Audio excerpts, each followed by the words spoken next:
सभी को नमस्कार। तो आते हैं हम लोग टॉपिक पर। आप लोग का हिंदी के अंतर्गत एक भाग हम आप लोग को रस पढ़ा चुके हैं, रस का एक भाग, और आज हम रस पर चर्चा करेंगे और रस का भाग दूसरा है, ठीक है। और आज हम आपको पढ़ाएंगे अवयव, अंग या तत्व। आगे कल के वीडियो में हमने आपको बता चुके हैं, हम आपको बताया था कि रस की परिभाषा, रस का अर्थ, रस के संख्या या प्रकार, रस की उत्पत्ति, ठीक। भरत मुनि के अनुसार कितने माने जाते हैं, रसों संख्या मानी कितनी गई है, रसों के प्रकार कितने माने गए हैं, वगैरह वगैरह, ये सब हमने आपको बताया था कल, ठीक। सभी रस के रस बताया, रस के स्थायी भाव बताया। तो आज हम आपको लेकर चलते हैं, उसी को आगे बढ़ाते हैं, रस के अंग या अवयव या तत्व, ठीक। तो प्रारंभ करते हैं हम लोग बिना समय गंवाए हुए। तो सब लोग व्हाइट बोर्ड पर देखेंगे, देखते रहेंगे। रस के अंग, ठीक है, और या हम इसको कहें अवयव कहें, या इसी को ही हम क्या कहें, तत्व कहें, ठीक। एक ही हैं, चाहे हम रस के अंग कहें, चाहे हम रस के अवयव कहें, और चाहे रस के तत्व कहें। वो पंखा बंद कर देते, दोनों पीछे वाला उधर से आवाज़ बहुत आवत है, ठीक। पीछे से रेगुलेटर से बंद कर दो, पीछे उधर से।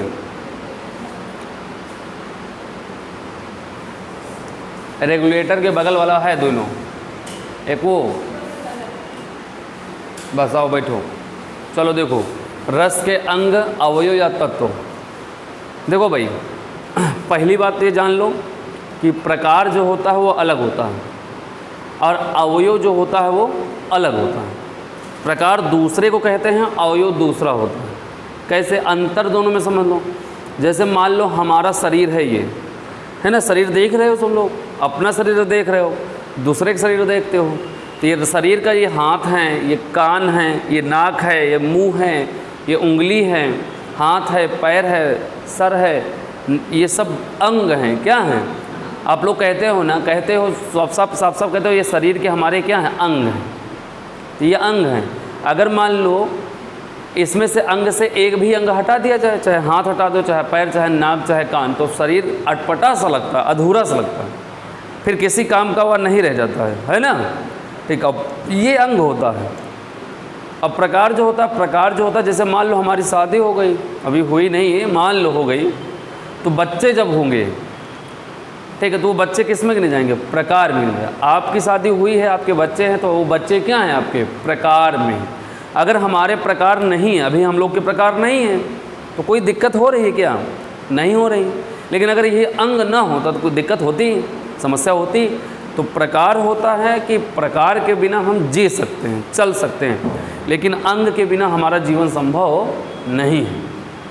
उसी तरह यहाँ से लिखा रस के अंग।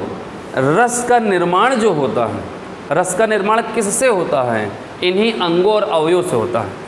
और जितने भी आप लोग श्रृंगार रस पढ़ रहे हो, वीर रस पढ़ रहे हो, रौद्र पढ़ रहे हो, करुण पढ़ रहे हो, जितने भी रस पढ़ोगे, सभी रसों में हमारे अंगों का प्रयोग होता है, अंग रहते हैं। अगर एक भी अंग नहीं है तो समझ लेना रस नहीं पढ़ पाओगे, ठीक है। तो यानी कहने का मतलब है कि जिस तरह हमारे शरीर के ये अंग हैं, इन्हीं अंगों को मिलाकर, इन्हीं तत्वों को मिलाकर, इन्हीं अवयवों को मिलाकर हमारे शरीर की संरचना की गई है। उसी प्रकार इन्हीं अंगों को मिला करके हमारे किसकी रचना की गई है, रसों की रचना की गई। और अंग की हम बात, ये अंग प्रकार में अंतर है, समझ गए ना, ये प्रकार क्या है, अंग क्या है। रस के अंग और जो अवयव होते हैं ना, रस के अंग या अवयव 4 होते हैं। कितने होते हैं, 4 अंग होते हैं, ठीक है, 4 अंग हैं। हाँ, अवयव, अब सही है, ठीक है, अवयव, ठीक। अरे ठीक है, इतना सही कर लो, इतना हम तो बोल रहे हैं, और तो या लिख उठा था, कोई बात नहीं, ठीक। तो रस के अंग या अवयव या तत्व जो होते हैं कितने होते हैं, 4 होते हैं, ठीक है, 4। एक पहला आपका होता है विभाव, पहला कौन सा है, विभाव। और दूसरा आपका होता है अनुभव, दूसरा कौन सा, अनुभव। और तीसरा आपका होता है संचारी भाव, तीसरा कौन सा, संचारी भाव। और चौथा होता है आपका स्थायी भाव, चौथा कौन सा है, स्थायी भाव। देख लो, ठीक। इन्हीं चारों अंग का, इन्हीं चारों तत्वों को मिलाकर रचना किसकी की गई है, रस की रचना की गई है। कोई भी उदाहरण पढ़ोगे, कोई भी रस पढ़ोगे, ये चारों तत्व मिलेंगे आपको। विभाव भी मिलेगा, अनुभाव भी मिलेगा, संचारी भाव भी मिलेगा, स्थायी भाव मिलेगा। ठीक है, अगर ये एक भी भाव नहीं है, इसमें एक भी तत्व नहीं है, तो रस क्या है? अधूरा है। जिस तरीके से हमारे शरीर के एक भी अंग नहीं है तो शरीर अधूरा है, और अगर ये किसी भी रस में आपके चारों भाग में से एक भी भाग नहीं है तो रस क्या हो जाएगा? अधूरा हो जाएगा, फिर वह पूरा नहीं होगा। तो इसको आपको अच्छे समझना है, बढ़िया समझना। यहाँ से प्रश्न आते हैं, हम एक एक करके उठा रहे हैं, अच्छे समझा रहे हैं, फिर हम लिखाएंगे आप लोग को। ठीक है, तो रस के अंग कितने होते हैं? 4 होते हैं। कितने होते हैं? 4। तो देखिए ज़रा से, सबसे पहला हम उठा रहे हैं, सबसे पहला आपका क्या होता है? विभाव होता है। ध्यान से सुनिएगा, सबसे पहला कौन सा होता है? विभाव होता है। ठीक, विभाव की हम बात करें तो विभाव का जो शाब्दिक अर्थ होता है, विभाव का शाब्दिक अर्थ होता है कारण। विभाव का अर्थ क्या होता है? कारण। विभाव का अर्थ होता है कारण, अच्छे समझिएगा। अच्छा, हमको बताओ, हमारे अंदर अगर कोनो रस की उत्पत्ति हुई, तो वह रस की उत्पत्ति अगर हमारे अंदर हुई है तो कुछ ना कुछ कारण होगा ना, वही कारणवा का कहलावत है? विभाव कहलावत। मान लो हमका हंसी आई, हमका का आई? हंसी। हंसी काहे ले आई? जाहे लिए हमका हंसी आई है, वही कारण है कुछ। मान लो हम डरिन, जैसे मान लो हमने शेर को देखा। ठीक है, हमने किसको देखा? शेर को। हमने शेर को देखा, और शेर को देखने के बाद हम का हो गए? डर गए। और अब बताओ, हमको डरने का कारण कौन था? शेर। तो यही शेर का है? विभाव है। समझ गए कि नहीं? यानी कहने का मतलब है कि हमारे मन में, ध्यान सुनिए प्रश्न, हमारे मन में जो भाव उत्पन्न हो या जो भाव उत्पन्न होने का जो कारण बनता है, उसी कारण को ही हम क्या कहते हैं? विभाव कहते हैं। ऐसा तो है नहीं कि अब बताओ यहाँ प्रयोग हो गया ऐसा। अब बताओ, जैसे बिना विभाव कोई रस की उत्पत्ति हो सकती है? नहीं। विभाव का मतलब ही होता है कारण। ठीक है, हमारे मन में जो भी भाव उत्पन्न होते हैं, उनका जो भी कारण होगा, वही कारण ही क्या कहलाएगा? विभाव कहलाएगा। कोई दिक्कत? आगे चलो। विभाव जो होते हैं 2 प्रकार के होते हैं। ठीक है, और एक होता है आपका आलंबन विभाव। एक कौन सा होता है? आलंबन विभाव। और दूसरा आपका कौन सा होता है? उद्दीपन विभाव। दूसरा कौन सा है? उद्दीपन विभाव। ठीक है, आलंबन और उद्दीपन। आलंबन किसे कहते हैं? जिसे देखकर मन में जो भाव उत्पन्न हो जाए, बस। ठीक है, आलंबन की बात करें तो जिसे देखकर मन में जो भाव उत्पन्न हो जाए, जो भाव उत्पन्न हो जाए, जो भाव उत्पन्न हो जाए, मन में देखकर जो भाव उत्पन्न हो जाए, मन में देखने के बाद जो भाव उत्पन्न हो जाए, वही मार दो का आलंबन मार। ठीक, और यहाँ से लिखा है उद्दीपन। उद्दीपन का मतलब होता है तेज करने वाला। मन में उठे हुए भावों को तेज करने वाला, मन में उठे हुए भाव को तेज करने वाला, उसे क्या कहेंगे? उद्दीपन। ठीक है, समझते जाओ, बहुत अच्छा समझ में आएगा। ठीक, आलंबन किसे कहते हैं? जिसे देखकर मन में जो भाव उठ जाए, आलंबन। और वह मन में जो उठे के कारण हुए, वही का हुआ है? विभाव है। अब मन में जो भाव उठूगा, वही का कहलाए? उद्दीपन। हमेशा ध्यान रखिएगा, ये प्रश्न कई बार से बनता है। आलंबन हमेशा ध्यान रखेंगे। श्रृंगार रस में नायक और नायिका हमेशा, श्रृंगार रस में नायक और नायिका हमेशा आलंबन विभाव में होते हैं। अच्छा प्रश्न है, यहाँ से बनता हुआ। ठीक है, हमेशा ध्यान रखेंगे कि श्रृंगार रस में नायक नायिका, जब भी पूछा जाएगा श्रृंगार रस में नायक नायिका किस विभाव में होते हैं, तो किस विभाव में होते हैं? आलंबन विभाव में होते हैं। आलंबन जो विभाव होता है, ये 2 प्रकार का होता है। ठीक है, एक होता है विषयालंबन। कौन सा होता है? विषयालंबन। और एक होता है आप लोग का आश्रयालंबन। ठीक है, तो आलंबन भी 2 प्रकार के होते हैं। एक होता है विषयालंबन और एक होता है आश्रयालंबन। समझे?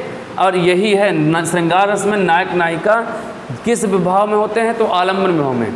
अब सुनो, ये विषयालंबन और आश्रयालंबन जो होता है, ये दोनों जो होते हैं, ये दोनों नायक नायिका पर डिपेंड होते हैं, स्थिर होते हैं दोनों। ठीक है, विषयालंबन का मतलब ये होता है, ध्यान सुनेगा, जैसे मान लो यहाँ से हम हैं, अब के का ली उदाहरण हम ले ली होगा, जैसे कोई भी है, ठीक है, ले लिया, तुमको देख करके, ध्यान सुनेगा, तुमको देखकर हमारे मन में जो भाव उत्पन्न हो जाए। केका देखिन, तुमको देखा, तुमको मैंने देखा तो हमारे मन में कुछ भाव उत्पन्न हुआ, ठीक है। तो तुम हो विषयालंबन, समझे? तुम क्या हो? विषय हो। विषय काहे को? जो हमारे मन में भाव उठा, ओके विषय हो, ये है विषयालंबन। और हम हैं आश्रयालंबन। हमरे मन में उठा, केकरे मन में उठा? हमरे मन में। तो हमरे मन में उठा, तो हमरे मन में उठा तो कहा हम कहाँ हैं? आश्रयालंबन। बात समझ में आई?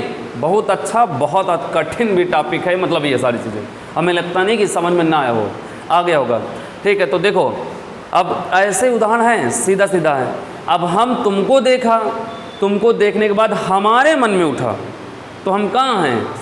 आश्रयालंबन है, आश्रयालंबन है। और तुमको देखा तो तुमको, तुम हो कारण ना, तो तुम का हो? विषयालंबन, तुम विषय हो। अब यही उल्टा कर लो, अब तुम जो बैठे हो, तुम हमको देखो, और हमको देखकर तुम्हारे मन में अगर उठ जाए तो तुम का बन जाओगे? आश्रय। और हमरे खातिर उठा है तो हम का बन जाए? विषयालंबन। चाहे इधर से करो और चाहे उधर से करो, बात क्या है? एक ही जाएगा, उत्तर एक ही जाएगा। तो कहने का मतलब है, विभाव का शाब्दिक अर्थ क्या होता है? कारण, ठीक है। मन में जो भाव उत्पन्न हो उसका जो कारण होता है, वही कारण आपका क्या कहलाएगा? विभाव कहलाएगा। विभाव कितने प्रकार? दो प्रकार, एक आलम्बन और दूसरा कौन सा? उद्दीपन, ठीक है। जिसे देखकर मन में जो भाव उत्पन्न हो उसे क्या कहते हैं? आलम्बन। भाव को जो तेज करता है उसे क्या कहेंगे? उद्दीपन, ठीक। मन में उठ का भाव तेज के दिस, उद्दीपन, ठीक है। श्रृंगार रस में नायक नायिका किस विभाव में होते हैं? आलम्बन। आलम्बन कितने प्रकार के? दो, ठीक। कौन कौन? विषयालंबन और आश्रयालंबन। जिसे देख करके, ठीक है, मन में हमारे भाव उत्पन्न हो, ठीक है, तो वो क्या कहलाएगा? विषयालंबन। और हमारे मन में उठा तो हम क्या कहलाएंगे?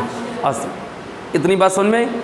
आगे चलो, तो आगे हम लोग बढ़ते हैं। इसको अभी हम लिखा देंगे, ठीक है, इसको अभी हम सब लिखाएंगे। आगे हम बात करते हैं, तो दूसरा हमारा आता है अनुभाव। दूसरा कौन सा है? अनुभव। देखो, अनुभव, यहाँ क्या लिखा है? अनु, और यहाँ लिखा है भाव।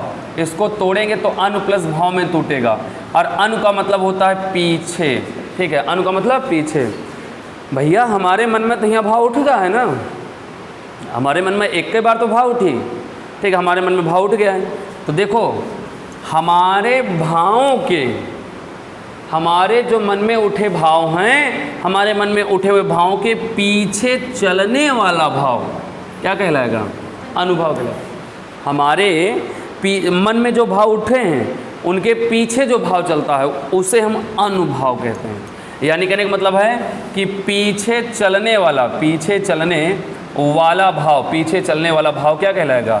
अनुभव कहलाएगा, ठीक है। अनुभाव चार प्रकार के होते हैं, ठीक है, चार प्रकार के। पहला होता है जैसे तामसिक, पहला तामसिक अनुभव, ठीक है, और दूसरा होता है सात्विक अनुभव, दूसरा सात्विक अनुभव, तीसरा होता है आहार्य अनुभव, तीसरा कौन सा? आहार्य, और चौथा बताओ, बताओ,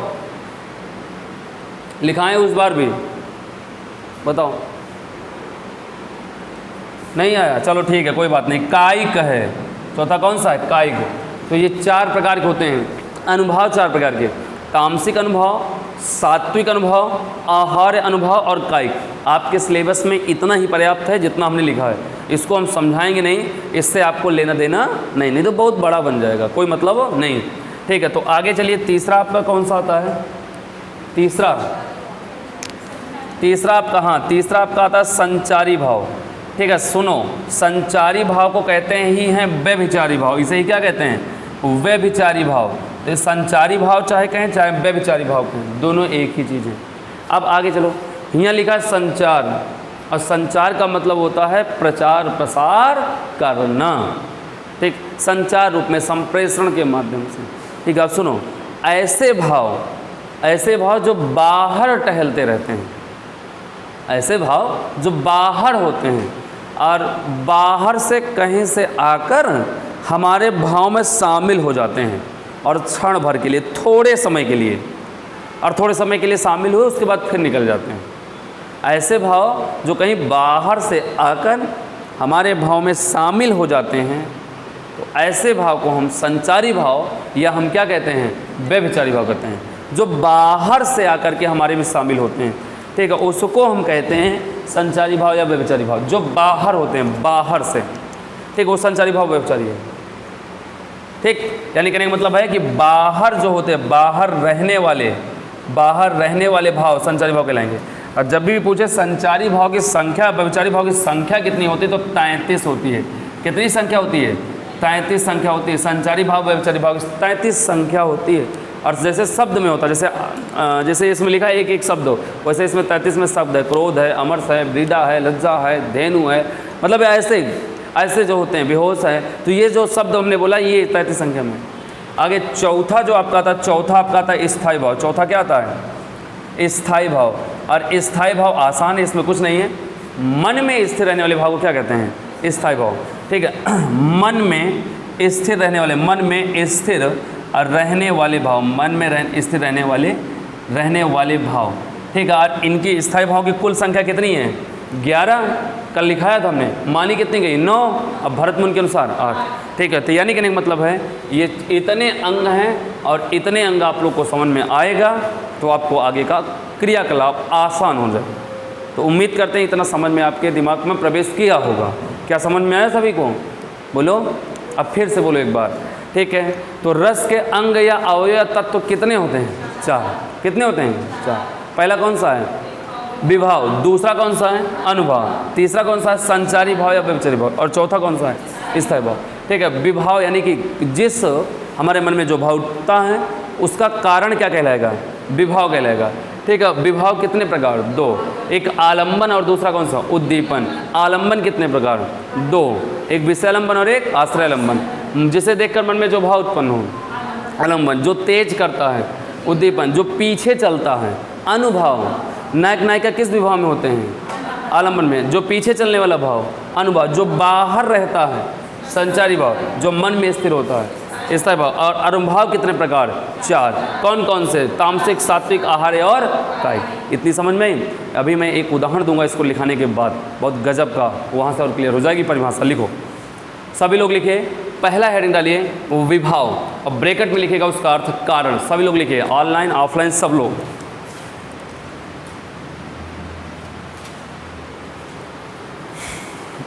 लिखिए विभाव का अर्थ डैश करके कारण, और इसमें लिखिए, बोलें, हमारे मन में जो भाव उत्पन्न हो, हमारे मन में जो भाव उत्पन्न हो, हमारे मन में जो भाव उत्पन्न हो, उस भाव के उठने का कारण ही विभाव कहलाता है। उस भाव के उठने का कारण ही विभाव कहलाता है। उस भाव के उठने का कारण ही विभाव कहलाता है। हो गया? आगे लिखिए, विभाव 2 प्रकार। एक आलंबन, पहला हेडिंग डालेंगे आलंबन विभाव। विभाव 2 प्रकार, पहला हेडिंग डालेंगे आलंबन विभाव। विभाव 2 प्रकार, पहला हेडिंग डालेंगे आलंबन विभाव। पहला हेडिंग डालेंगे आलंबन विभाव। इसमें लिखिए, मन में, या ऐसे लिखो, जिसे देखकर मन में जो भाव उठ जाए, जिसे देखकर मन में जो भाव उत्पन्न हो जाए, जिसे देखकर मन में जो भाव उत्पन्न हो जाए, जिसे देखकर मन में जो भाव उत्पन्न हो जाए। हो गया? आगे लिखिए, श्रृंगार रस में नायक नायिका परस्पर आलंबन विभाव में होते हैं। श्रृंगार रस में नायक नायिका परस्पर आलंबन विभाव में होते हैं। श्रृंगार रस में नायक नायिका परस्पर आलंबन विभाव में होते हैं।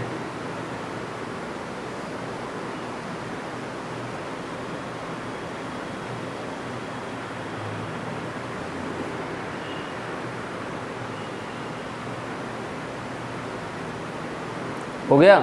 आगे लिखिए आलंबन डैश करके दो प्रकार, एक लिखेंगे विषयालंबन और दूसरा आश्रयालंबन।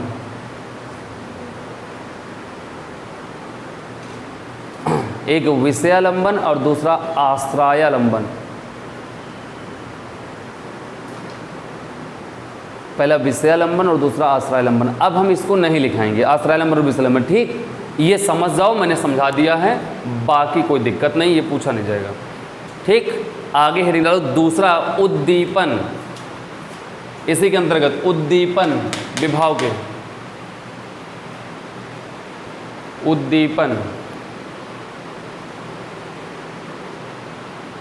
उद्दीपन में लिखिए मन में उठे हुए भावों को तेज करने वाला उद्दीपन कहलाता है। मन में उठे हुए भावों को तेज करने वाला उद्दीपन कहलाता है।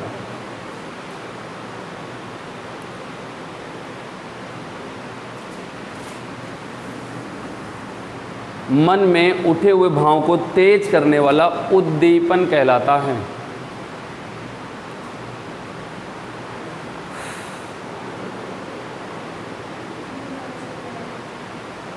हो गया। अब दूसरी हेडिंग डालेगा अनुभाव। रस के अंग में दूसरी हेडिंग डालेंगे अनुभाव, और अनुभाव को तोड़ लीजिएगा, अनु प्लस भाव, और अनु का मतलब पीछे। अनुभाव को तोड़ लीजिए, अनु का मतलब पीछे। इसमें लिखिए मन में उठे हुए भावों के, मन में उठे हुए भावों के पीछे चलने वाला भाव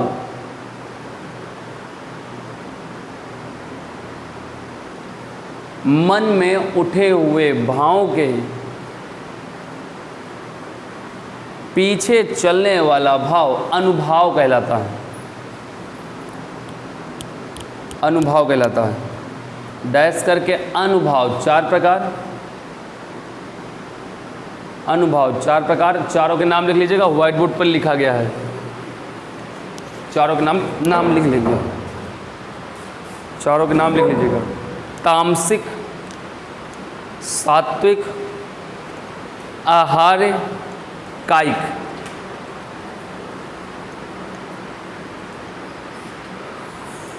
तामसिक, सात्विक, आहार्य, कायिक। तामसिक, सात्विक, आहार्य, कायिक।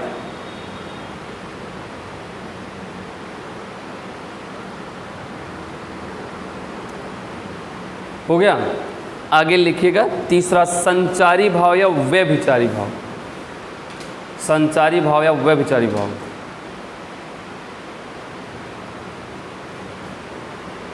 संचारी भाव या व्यभिचारी भाव।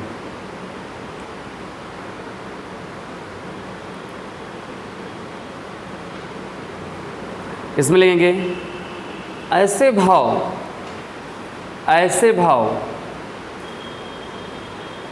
जो कहीं बाहर से आकर, ऐसे भाव जो कहीं बाहर से आकर हमारे भावों में शामिल हो जाते हैं। ऐसे भाव जो कहीं बाहर से आकर हमारे भावों में शामिल हो जाते हैं तो उसे संचारी भाव या व्यभिचारी भाव कहते हैं। उसे संचारी भाव या व्यभिचारी भाव कहते हैं।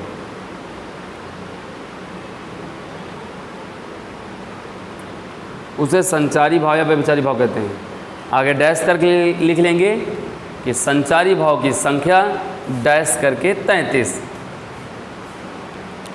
संचारी भाव की संख्या डैश करके 33।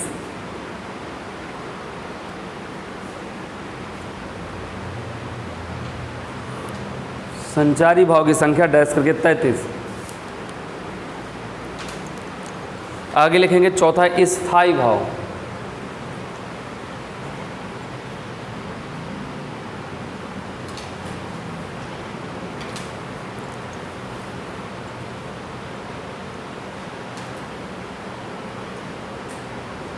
स्थायी भाव, और इसमें लिख लीजिएगा मन में स्थिर रहने वाले भाव को स्थायी भाव कहते हैं। मन में स्थिर रहने वाले भाव को स्थायी भाव कहते हैं। मन में स्थिर रहने वाले भाव को स्थायी भाव कहते हैं। और स्थायी भाव की कुल संख्या 11। मन में स्थिर रहने वाले भाव को स्थायी भाव कहते हैं और स्थायी भाव की कुल संख्या 11। और जो मानी गई है डैश करके लिख लेंगे 9। जो मानी गई है डैश करके लिख लेंगे 9। स्थायी भाव की कुल संख्या 11 और जो मानी गई है डैश करके 9। हो गया। अब चलो सभी लोग सामने देखो ध्यान से। ये हैं रस के अंग और अवयव। सुनो, आगे हम बात करते एक उदाहरण हम दे रहे हैं, ध्यान से सुनिएगा, अच्छा लगेगा आप लोग को। ठीक, एक राजू नाम का लड़का है। किस नाम का है? राजू। बारात नौतक सीजन चल नहीं रहा है, चल रहा है ना सीजन, नौतक सीजन चल नहीं रहा है। रात में वो नौतक खाएगा और रात ज़्यादा हो गई और नौतक खा के घरे वापस आवत रहा। बढ़िया आपस में गाना गुनगुनात आवत रहा, बढ़िया बढ़िया गाना, सतो जन्म साथ रहेंगे तुम्हारे। और वो के वही दिन शादी दे, वही ही नौता करें। यह जन्म में तो अपना ला नहीं पाए, करें सतो जन्म में साथ निभाएंगे। ठीक है, तो वो एक शादी में अपना गाना गुनगुनाओ जात नहीं, रात ज़्यादा हो गए और उनके घर जाए के लिए एक जंगल पड़ा था। क्या पड़ता है? जंगल। फिर कल पैसे उठाए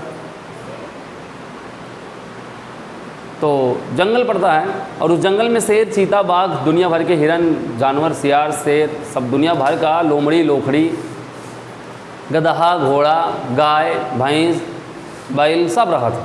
सांप, अजगर सब रहा था। तो हुआ क्या, होता क्या है, चलता है वो जंगल पहुंचता है और जैसे जंगल पहुंचता है वैसे उसको एक मुलाकात हो जाती है एक शेर से। किससे मुलाकात होगी?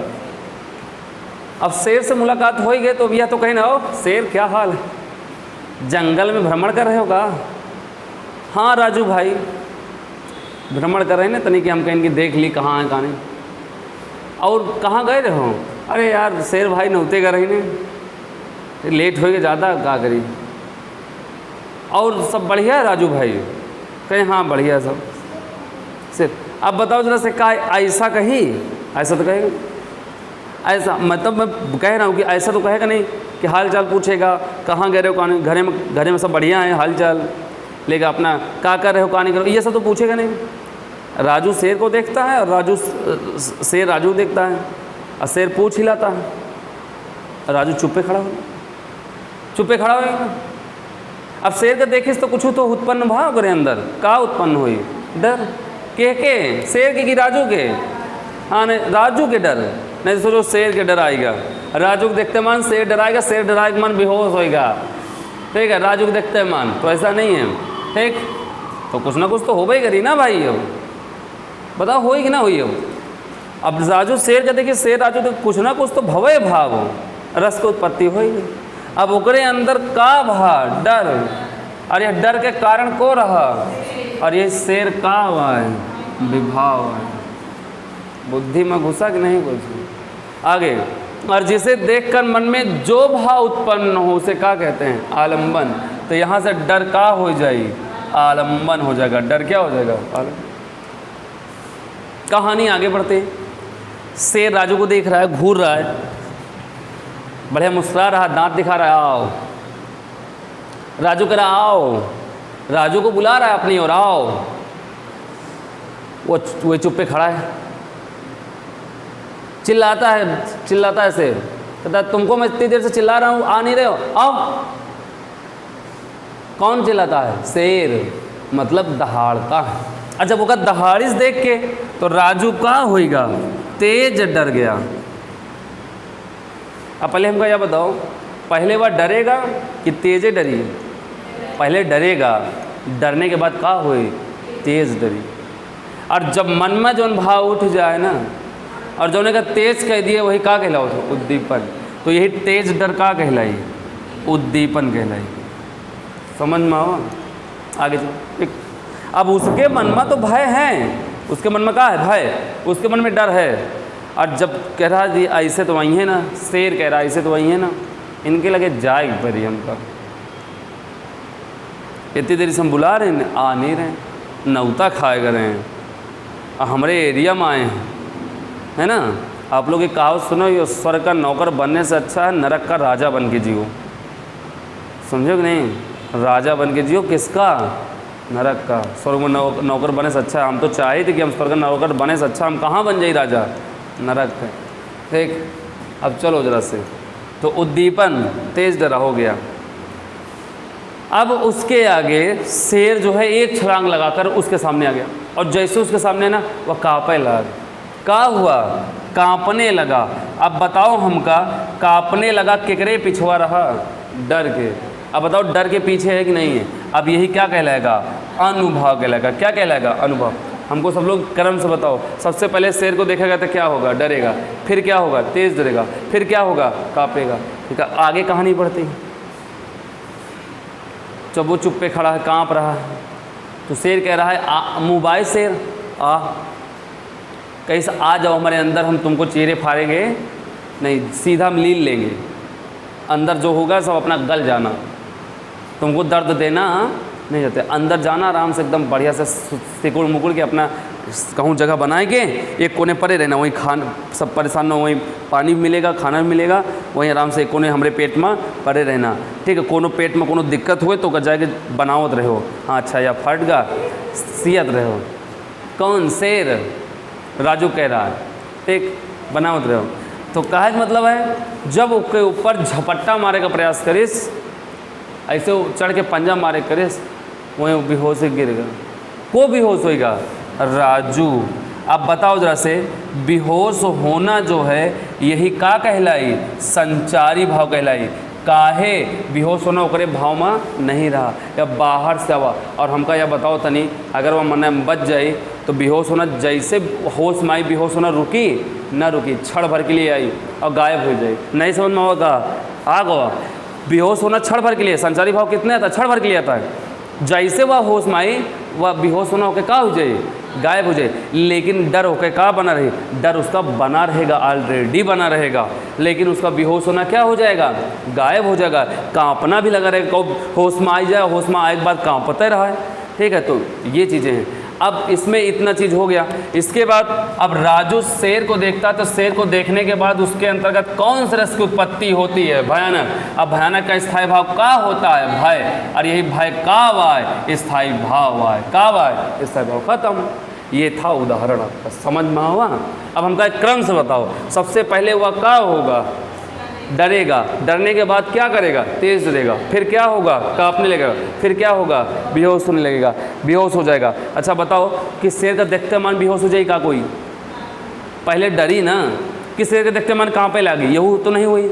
तो यानी कि नहीं, मतलब डरेगा, तेज डरेगा, कांपेगा, बेहोश होना होगा। और राजू, और यहाँ से जो हो आपका भय है, और यही भय क्या कहलाएगा? स्थायी भाव कहलाएगा। क्या कहलाएगा?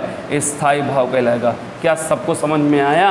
ठीक है, तो भैया ये अंग हैं, और अंग आप लोग के क्या होते हैं? समाप्त होते हैं। ठीक है, तो अब हम लोग आगे बढ़ेंगे, आपके रस की संख्या पर श्रृंगार रस वगैरह वगैरह उठाएंगे। तो आज इतना आप लोग बढ़िया से पढ़िए। समझ में आ गया कि नहीं आ गया?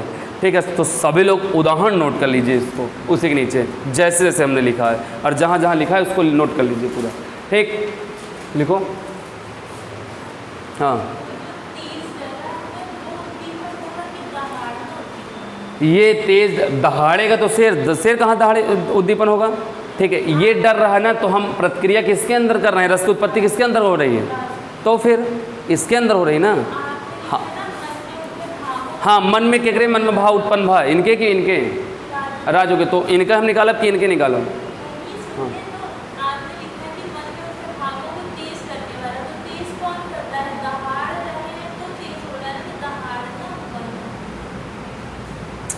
मन में उठे हुए भाव को तेज करने वाला, जो लिखा है, ठीक है, या मन में जो भाव उठ गया है जोन तेज हो जाए, जोन भाव हमारे मन में उठ गए, का मतलब यह परिभाषा है, का मतलब यह होता है कि हमारे मन में जोन भाव है वही भाव तेज हो जाए, बस वही है उद्दीपन। ठीक है, क्यों?